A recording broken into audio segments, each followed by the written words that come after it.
गणनायकाय गणदैवताय गणाध्यक्षाय धीमहि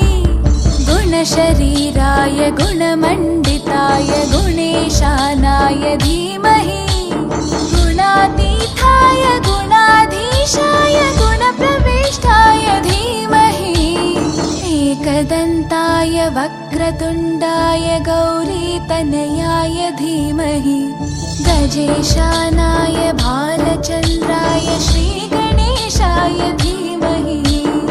एकदन्ताय वक्रतुण्डाय गौरीतनयाय धीमहि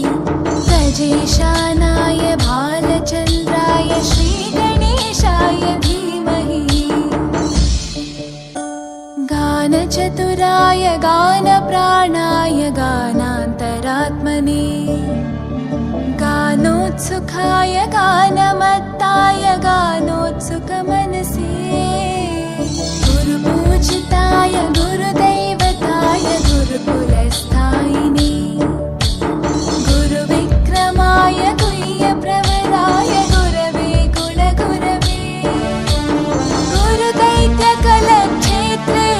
गुरुधर्मसताराध्याय गुरुपुत्रपरित्रात्रे गुरुपाखण्डकण्टकाय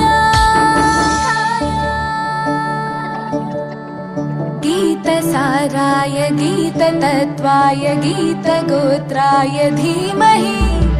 गूढगुल्फाय गन्धमत्ताय गोजयप्रदाय धीमहि गुणातीताय गुणाधीशाय गुणप्रविष्टाय धीमहि एकदन्ताय वक्रतुण्डाय गौरीतनयाय धीमहि